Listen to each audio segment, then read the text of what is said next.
Assalamualaikum warahmatullahi wabarakatuh. Hadirin dimuliakan Allah Subhanahu wa taala. Kembali lagi dengan saya Rijali Rahman di dalam channel Kitab Terjemah, di mana saya akan membacakan kisah-kisah perjalanan Rasulullah SAW dan juga sahabat radhiyallahu anhum ajmain. Dan juga saya akan membacakan kitab-kitab yang lain yang berkaitan dengan terjemah, yaitu yang berkaitan dengan keilmuan dalam Islam. Kitab yang saya baca sekarang ini adalah kitab Terjemah Fadilah Amal. Ya. Tapi sebelum itu, marilah kita sama-sama meningkatkan iman dan ketakwaan kita, yaitu dengan meyakini bahwa kesuksesan, kejayaan, kebahagiaan hidup di dunia maupun di akhirat, yaitu dengan mengamalkan agama secara sempurna, yaitu dengan mengikuti jalannya baginda Nabi Muhammad SAW. Tapi ya, ketika kita bermajelis, pastikan kita dalam keadaan suci, yaitu kita sudah berwudu, agar kita mendapatkan keberkahan ketika kita menuntut ilmu agama. Oke, kita lanjut. Kisah ke-20 di dalam bab semangat para sahabat Rasulullah SAW pada masa kanak-kanak, ya. Kisah ke-20. Kesibukan ilmu Husain radhiyallahu an. Usia Husain, ya, radhiyallahu an, setahun lebih muda daripada saudaranya Hasan radhiyallahu an, sehingga ketika Nabi SAW wafat, umur Husain juga setahun lebih muda daripada Hasan, yaitu 6 tahun lebih beberapa bulan.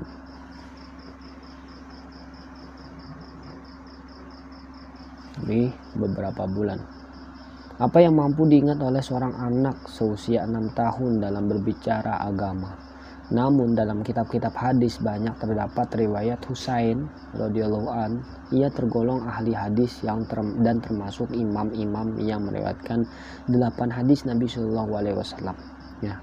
Husain radhiyallahu an berkata, "Aku mendengar Rasulullah SAW bersabda, seorang muslim, baik laki-laki ataupun wanita, yang menerima suatu musibah lalu beberapa lama kemudian ia mengingat kembali musibah itu dan membaca inna lillahi wa inna ilaihi rajiun, maka ia akan memperoleh pahala yang sama dengan ketika ia ditimpa musibah tersebut." Nabi SAW bersabda, "Jika umatku mengendarai perahu dan ketika mengendarainya ia membaca Bismillahi majreha wa mursaha inna rabbi laghafurur rahim, dengan menyebut nama Allah pada waktu berlayar dan berlabuhnya, sesungguhnya Tuhanku benar-benar Maha Pengampun lagi Maha Penyayang." Quran Surah Hud ayat 41. Maka ia akan selamat, tidak akan tenggelam.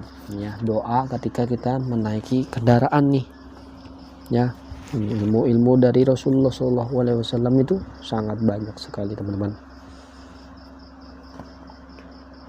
Husain telah pergi haji, ya, sebanyak 25 kali dengan berjalan kaki. Ia juga banyak sholat, puasa, dan sedekah, serta sibuk beristiqomah dalam amalan agama. Suatu ketika Rabi'ah radhiyallahu an bertanya kepada Husain radhiyallahu an, ya, tentang amalan agama. "Adakah sabda Rasulullah SAW yang engkau ingat?" Jawabnya, "Suatu ketika aku naik dan berdiri di sebuah jendela. Di sana ada tumpukan buah kurma. Lalu aku mengambilnya dan meletakkan kurma itu di mulutku. Lalu Rasulullah SAW bersabda, 'Buanglah, kita tidak boleh memakan sedekah.'" Nabi SAW bersabda dengan riwayat Husain radhiyallahu an, "Kebaikan seseorang dalam Islam adalah jika ia meninggalkan perbuatan sia-sia." Selain hadis-hadis tersebut, masih banyak hadis Nabi SAW yang telah diriwayatkan olehnya. Nah, faedah: selain kisah-kisah di atas, masih banyak kisah para sahabat radhiyallahu anhum yang diriwayatkan kejadian-kejadian Nabi SAW. Dan mengingatnya, Mahmud bin Rabi radhiyallahu an adalah seorang sahabat. Ketika Nabi SAW wafat, ia berumur 5 tahun. Ia berkata, "Seumur hidupku aku tidak melupakan Rasulullah SAW mendatangi tempat kami. Di rumahku ada sebuah sumur. Beliau mengambil air dan berkumur darinya dan dipercikkan ke mulutku." Ya. Kita sekarang justru mengajari kesia-siaan kepada anak-anak dengan memberikan kisah-kisah bohong dan hayali kepada mereka, sehingga kesia-siaan tertanam dalam otak mereka dan merusak hati mereka. Jika kita pilihkan cerita para solihin dan kita sampaikan kepada mereka untuk menggantikan cerita-cerita seram tentang jin dan hantu dengan cerita tentang takut kepada Allah Subhanahu wa taala, takut ajabnya, takut akan murkanya, dan memasukkan kehebatan Allah Subhanahu wa taala dalam hati anak-anak kita, maka hal itu akan bermanfaat bagi mereka di dunia dan di akhirat. Masa kanak-kanak adalah masa kuatnya ingatan. Apa yang diingat pada masa itu akan sulit dilupakan. Jika pada masa itu mereka dilatih menghafal Al-Quran, maka tidak akan sulit dan tidak memakan banyak waktu. Saya penulis kitab ini pernah mendengar dari ayah saya dan nenek saya bahwa ketika ayah saya disapih dari menyusu pada masa bayi, ia sudah hafal Al-Quran 1/4 juz. Ketika ia berumur 7 tahun, ia sudah hafal seluruh Al-Quran.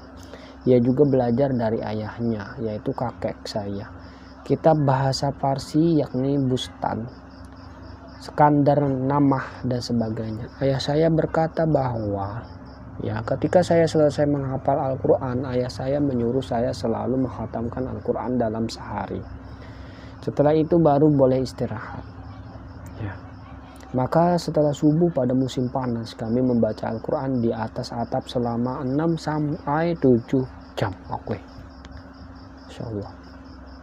Setelah itu baru dibolehkan makan siang. Pada sore harinya saya sendiri dengan senang hati mempelajari bahasa Parsi. Kegiatan ini berjalan selama 6 bulan. Dan saya mulai membaca setiap hari 1 Al-Quran. Saya juga membaca kitab lainnya. Untuk anak seusia 7 tahun, kegiatan seperti itu bukan sesuatu yang mudah atau biasa. Namun hasilnya, kita baca lagi ya. Tidak pernah lupa atau ragu-ragu dalam membaca ayat-ayat mutasyabbih dalam Al-Quran. Secara zahir, ia hanyalah pedagang kitab. Dan seluruh pekerjaan toko kitab dikerjakan dengan tangannya sendiri. Jika tangannya bekerja, lidahnya selalu membaca Al-Quran. Kadangkala ia melakukannya sambil mengajar kami dan mengambil pelajaran dari luar madrasah. Itulah 3 pekerjaan yang dilakukan olehnya dalam satu waktu. Tetapi cara mengajar dan belajar mereka tidak seperti cara yang biasa digunakan di pondok-pondok pada umumnya, yang semuanya dibebankan pada ustadz. Sistem khusus bagi para murid ialah murid membaca kitab, menerjemahkannya, lalu mengemukakan maksudnya. Jika benar, ia terus memerintahkan, jika salah cukup diingatkan. Jika perlu pembetulan, maka akan diberitahu yang benar. Ini bukan kisah zaman dahulu, tetapi kisah zaman sekarang. Oleh sebab itu, kita tidak dapat mengatakan bahwa para sahabat radhiyallahu anhum kuat dan sungguh-sungguh. Dan pada zaman sekarang dari mana kita mendapatkan hal itu? Dirimyakan Allah Subhanahu wa taala. Semoga kita dapat mengamalkan dan menyampaikannya. Saya mohon maaf apabila ada salah kata dan perbuatan, dan mari kita tutup dengan doa kifaratul majelis. Subhanakallahumma wa bihamdik, asyhadu an la ilaha illa anta, astaghfiruka wa atubu ilaik. Assalamualaikum warahmatullahi wabarakatuh.